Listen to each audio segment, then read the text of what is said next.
Classic rock radio has been playing the same 40 songs since 1978. There's a whole other world of 1970s music sitting just underneath that surface. Songs that hit the charts, filled the radio for a summer or two, and then quietly vanished. Songs that deserve to be heard again. Here are 25 lost 70s tracks that disappeared from playlists. Number 25, Come and Get Your Love by Redbone, 1974. Redbone was the first Native American band to achieve mainstream rock success in the United States. Founded by brothers Pat and Lolly Vegas, who were of Yaqui and Shoshone descent, the band built their sound around funk, rock, R&B, and traditional percussion. Come and Get Your Love, written by Lolly Vegas, peaked at number 5 on the Billboard Hot 100 in April 1974 and spent 23 weeks on the chart. The RIAA certified it gold in the same month. Most people rediscovered it through the Guardians of the Galaxy soundtrack in 2014. But the song had been sitting there for 4 decades waiting to be found again. Lolly Vegas died in March 2010. The song he wrote became an anthem 40 years after it disappeared. Number 24, Midnight at the Oasis by Maria Muldaur, 1974. Maria Muldaur recorded her debut solo album in 1973 after years in the Jim Kweskin Jug Band and various folk collaborations. Midnight at the Oasis, written by David Nichtern, appeared on that album and peaked at number 6 on the Billboard Hot 100 in 1974. Languid, jazzy feel, guitar work by Amos Garrett, whose note-bending solo became one of the more distinctive sounds of the early 70s, made it unlike almost anything else on the radio that year. Muldaur never had another solo hit of that magnitude, and the song drifted away from regular airplay sometime in the 1980s. It deserved a better fate. Number 23, Brandy, You're a Fine Girl by Looking Glass, 1972. On a western bay and it serves. Looking Glass was a New Jersey rock band who spent years playing bars and clubs before their single Brandy reached number 1 on the Billboard Hot 100 in August 1972. They say, Brandy, you're a fine girl. The song, written by bassist and vocalist Elliot Lurie, tells the story of a barmaid in a harbor town whose sailor cannot choose her over the sea. It was a hit for exactly 1 summer. The band released 2 more albums and 1 more minor charting single before breaking up in 1974. What a good wife you would be. Such a fine. Brandy occasionally turns up on oldies compilations, but it has been almost entirely absent from regular radio rotation for decades, which is a shame because Lurie's storytelling is genuinely sharp and the production holds up. Brandy, you're a fine girl. What a good. Number 22, Precious and Few by Climax, 1972. Quiet and blue like the sky. Climax was a soft rock group from Cleveland, Ohio, led by vocalist Sonny Garassi, who had previously fronted a band called The Outsiders in the 1960s. If I can't find my way back home. Precious and Few, written by Walter D. Nims, was released in December 1971 and peaked at number 3 on the Billboard Hot 100 in February 1972. The song's lush orchestration and Geraci's earnest delivery made it a genuine emotional experience. Not a guilty pleasure, but an honest one. It just wouldn't be fair. By 1976, the band had disbanded. The song lingered in wedding playlists for years before disappearing almost entirely. It was better than its reputation as soft rock cheese suggested. Moments we took and shared. Number 21, Dancing in the Moonlight by King Harvest, 1972. And when that moon gets so big and bright, it's Sherman Kelly wrote Dancing in the Moonlight after being violently assaulted during a trip to the Virgin Islands, an attack that left him injured and, he has said, with a strange, renewed sense of gratitude and joy that he channeled into writing something about pure, uncomplicated communal pleasure. Order was dancing in the moonlight. King Harvest, a Connecticut band, recorded it, and it reached number 13 on the Billboard Hot 100 in November 1972. The song has an unforced happiness to it that is genuinely difficult to manufacture. You can hear the specific quality of something that came from a real place rather than a calculation. They keep things loose, they keep things alive. King Harvest never charted again after this single. The British band Top Loader covered it in 2000 and had a significant UK hit, which introduced the song to a younger generation. But the King Harvest original has its own warmth and directness that the cover never quite replicated. Everybody's dancing in the moonlight. Number 20, He Don't Love You Like I Love You by Tony Orlando and Dawn, 1975. He don't love you. Tony Orlando and Dawn were one of the more commercially successful acts of the early 1970s, with a string of hits including Knock 3 Times and Tie a Yellow Ribbon Round the Old Oak Tree. Fading away, I know you're leaving. Their 1975 recording of He Don't Love You Like I Love You, a revival of the Jerry Butler and Betty Everett 1964 original written by Curtis Mayfield, reached number 1 on the Billboard Hot 100 and stayed there for 3 weeks. Like I love you. It has almost entirely vanished from playlists, while the band's other hits remained in rotation. The harmonies on this recording are among the tightest in Orlando's catalog, and the Mayfield composition is stronger than most of what he was recording over his name at that point. Number 19, The Night Chicago Died by Paper Lace, 1974. Daddy was a cop on the east side of Chicago. Paper Lace was a British pop group who had 2 significant hits in 1974, Billy, Don't Be a Hero, and The Night Chicago Died, both written by the songwriting team Mitch Murray and Peter Callender. Billy, Don't Be a Hero was initially recorded by Paper Lace in the UK, but the version that topped the US charts was by Bo Donaldson and the Haywoods. In the heat of a summer night. The Night Chicago Died, however, was a Paper Lace hit in both countries, reaching number 1 in the United States in August 1974. The song is historically loose. Al Capone operated in the 1920s and 30s, not in a context that matches the song's mythology, but as a piece of mid-70s pop storytelling, it is completely effective. Almost entirely absent from radio today. When the town of Chicago died. Number 18, Dance With Me by Orleans, 1975. Dance with me, I want to be. Orleans was an upstate New York band, founded partly by John Hall, who would later serve as a U.S. congressman for New York's 19th district, whose blend of country, rock, and soft harmonies produced several charting singles in the mid-1970s. Night is calling and I am falling. Dance With Me reached number 6 on the Billboard Hot 100 in 1975. The song has a relaxed warmth to it that is difficult to replicate. Acoustic guitar, close harmonies, the feeling of a long summer evening. Your feet up, dance with me. Orleans had another top 10 hit in 1976 with Still the One, which has fared better in the rotation.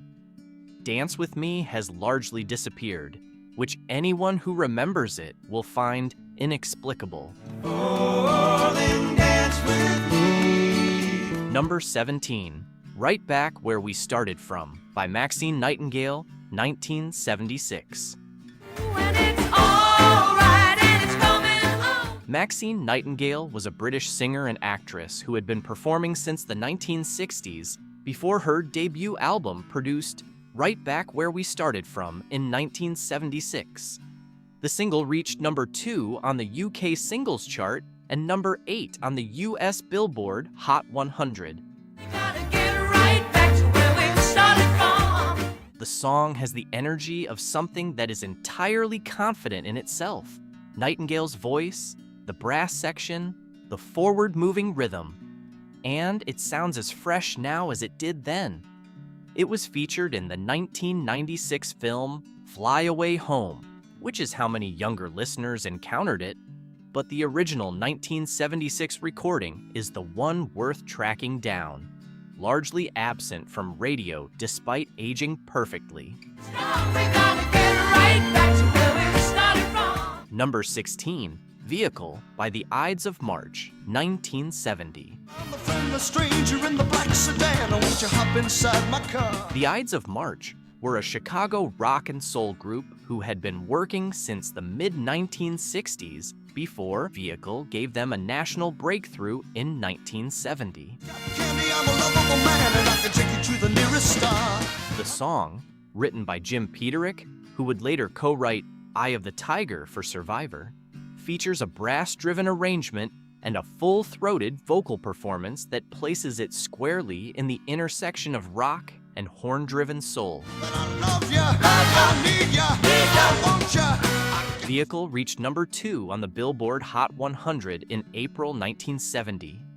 The Ides of March never achieved a comparable hit again, and Vehicle has largely faded from classic rock radio despite being significantly more musically interesting than a lot of what stayed. Great God in heaven, you know I love. Number 15, Wildfire by Michael Martin Murphey, 1975. On a pony she named Wildfire.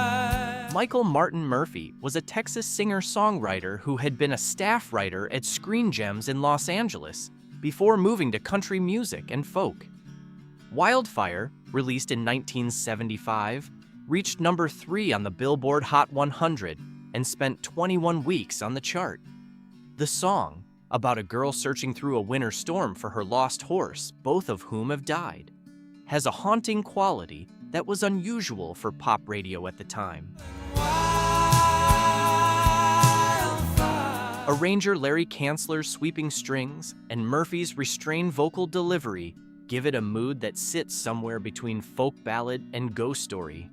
It was unlike anything else in heavy rotation that year and received significant airplay through the spring and summer of 1975 before disappearing almost completely. Those who remember it have never forgotten it, and those encountering it now tend to understand immediately why. Number 14, Shannon by Henry Gross, 1976. I hardly know what to say. Henry Gross was a founding member of Sha Na Na, one of the original members of the group that performed at Woodstock in 1969, who launched a solo career in the early 1970s. Shannon, released in 1976, reached number 6 on the Billboard Hot 100. The song was written as a tribute to Shannon, an Irish setter belonging to Carl Wilson of the Beach Boys, who had recently died. Gross was a close friend of Wilson's and wrote the song in the days after hearing the news. The production by Terry Cashman and Tommy West is clean and deliberately understated, and the combination of a deeply specific emotional origin with a melody that opens itself to anyone who has ever lost a pet gave it an unusual resonance. The song gets occasional mention in discussions of one-hit wonders, but almost no radio play, despite being one of the more genuinely moving singles of the mid-decade. Number 13, Timothy by The Boys, 1971. The Boys were a Pennsylvania rock group whose 1971 single Timothy became notorious for its subject matter. a mining cave-in from which two survivors emerge, having, the song strongly implies, eaten the third man. The song was written by Rupert Holmes, who would later write Escape, the Pina Colada song. Timothy reached number 17 on the Billboard Hot 100 despite, or because of, being banned by a significant number of radio stations. It is a piece of 1970s pop songwriting that is considerably more interesting than its scandal reputation suggests, and the melody is genuinely good. Nobody plays it anymore, which may be exactly what some people prefer.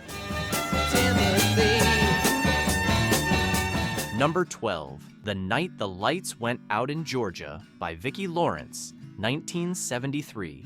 2 weeks gone and he thought he'd stop at Webb's and have him a drink. Vicki Lawrence was best known in the early 1970s as a cast member of The Carol Burnett Show, when her debut single, The Night the Lights Went Out in Georgia, reached number 1 on the Billboard Hot 100 in March 1973, staying there for 2 weeks.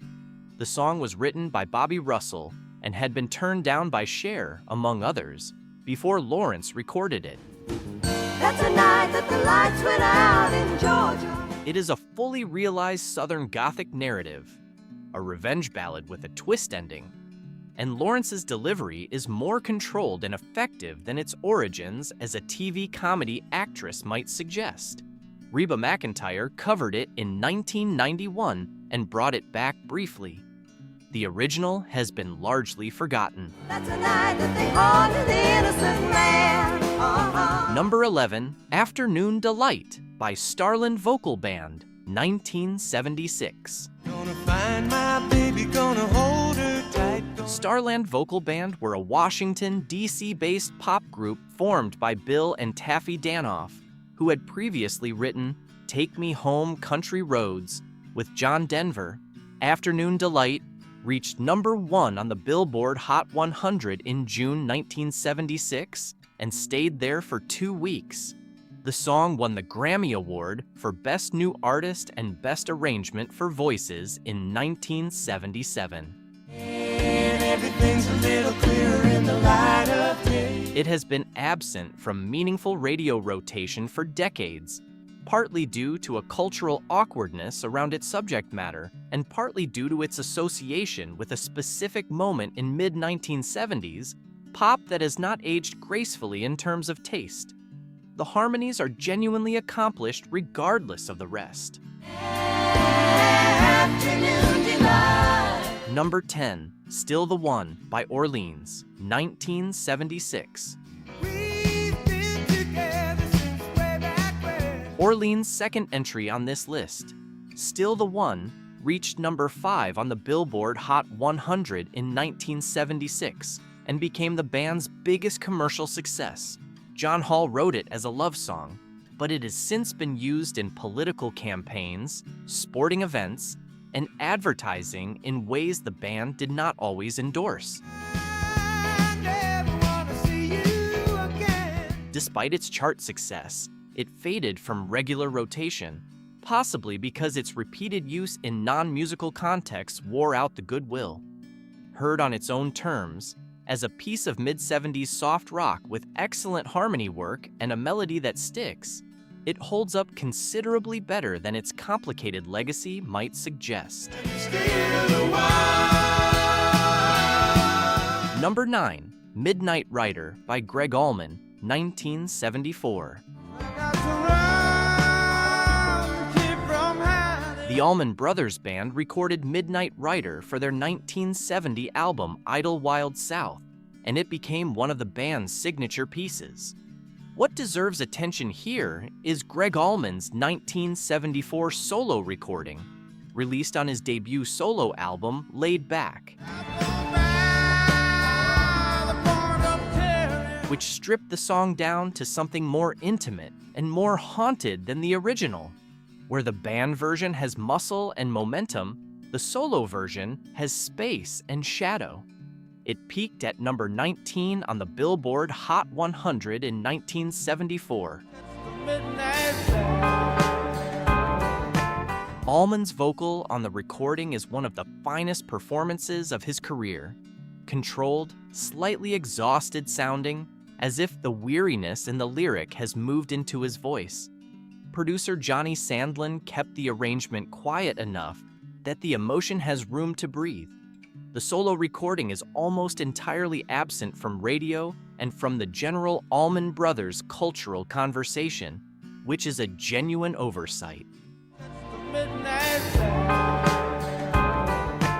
Number 8, Tie a Yellow Ribbon Round the Old Oak Tree by Tony Orlando and Dawn, 1973.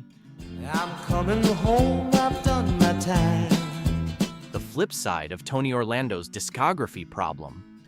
Tie a Yellow Ribbon is the song that stayed in rotation while better ones disappeared. But Yellow Ribbon itself has a story worth telling fresh. It was written by Irwin Levine and L. Russell Brown and reached number 1 on the Billboard Hot 100 in April 1973, staying there for 4 weeks. It was the number 1 song of 1973 on the year-end chart.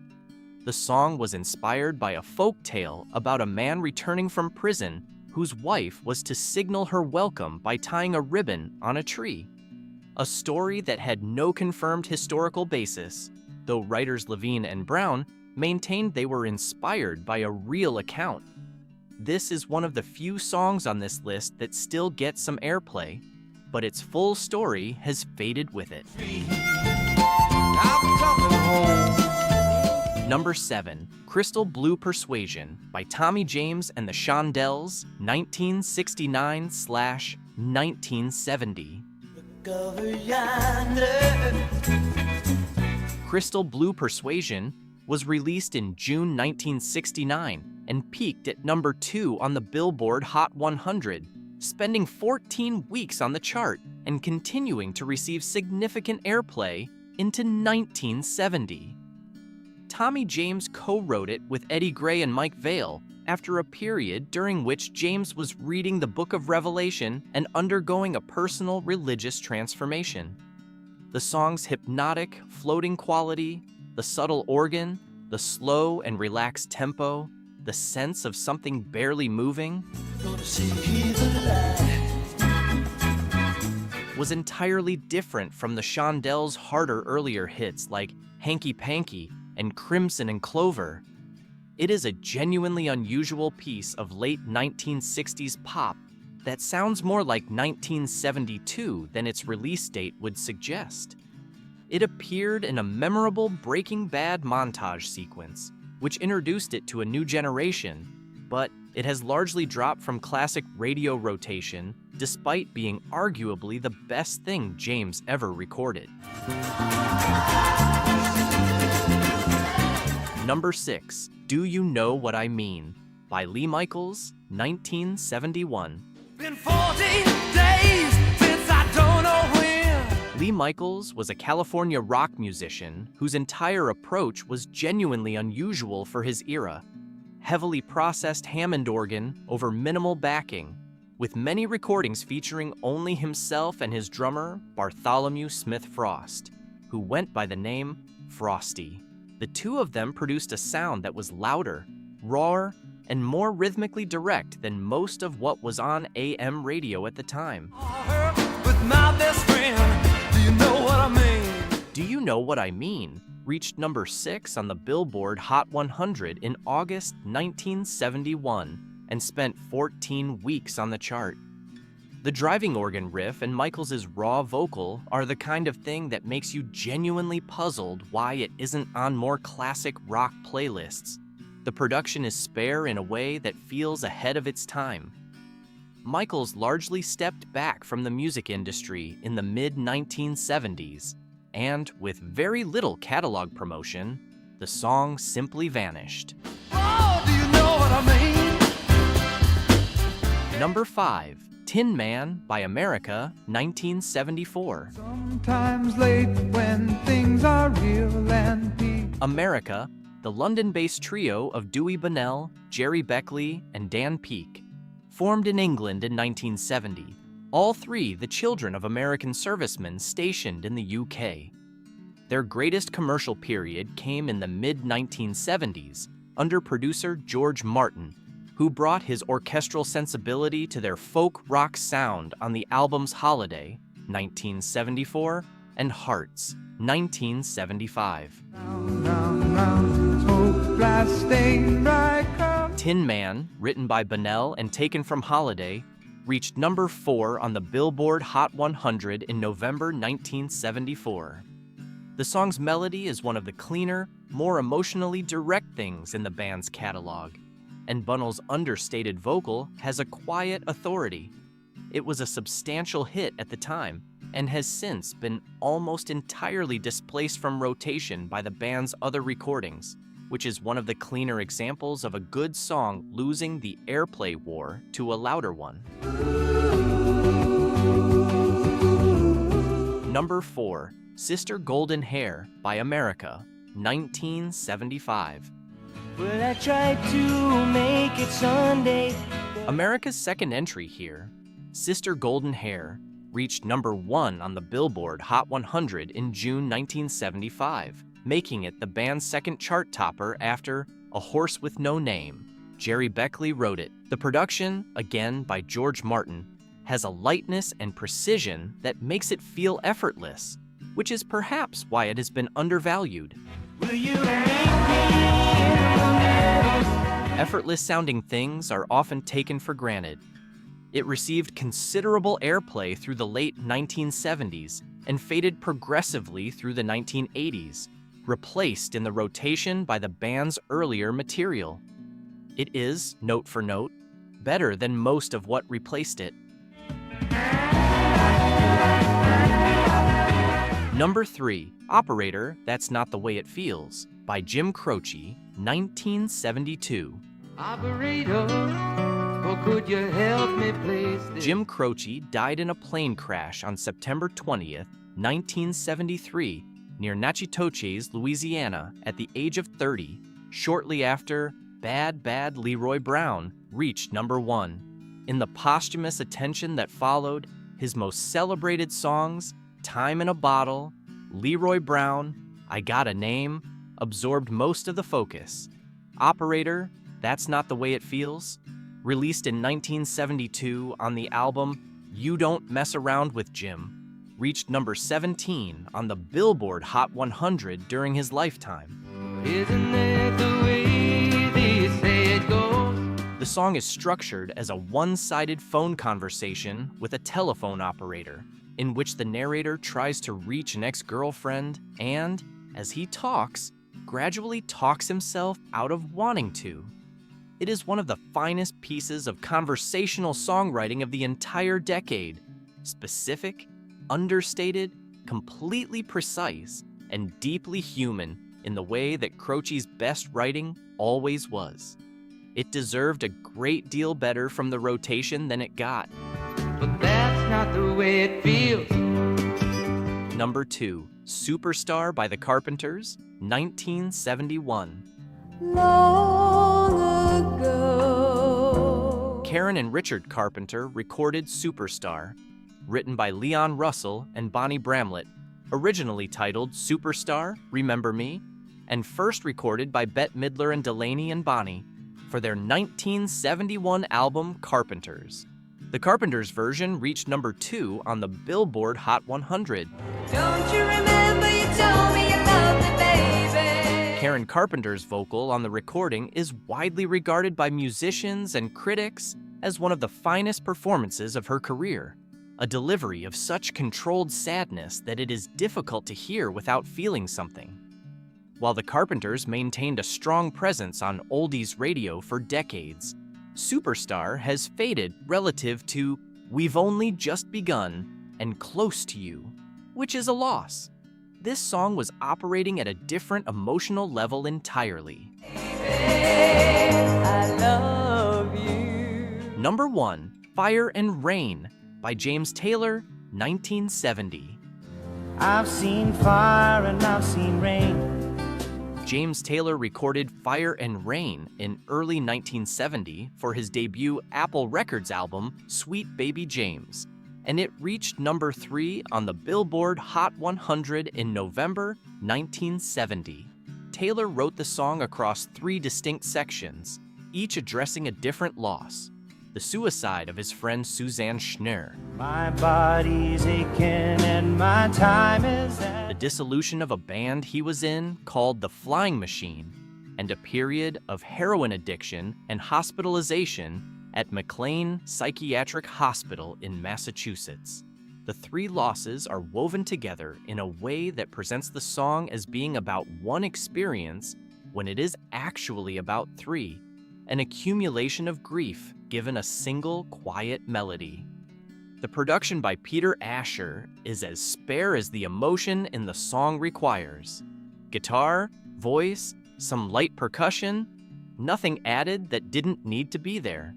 Whoa, I've seen fire and I've seen rain. Taylor was 21 years old when he wrote it.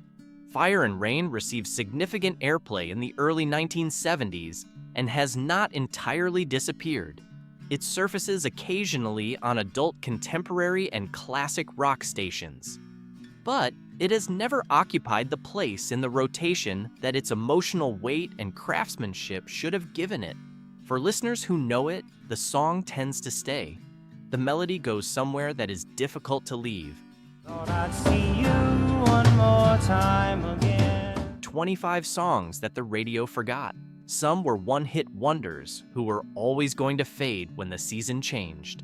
Some were major artists whose deep cuts simply lost the fight for limited airtime on stations that had already decided what they were going to play. And a few, like We're Operator and Fire and Rain and Wildfire, are songs that were never given their fair hearing to begin with, which is the particular kind of loss that stays with you. The 1970s were deeper than the 40 songs that still get played. These are the ones worth finding again. And once you find them, most of them will sound like something you already knew. If any of these brought something back, like the video and subscribe. There are many more where these came from.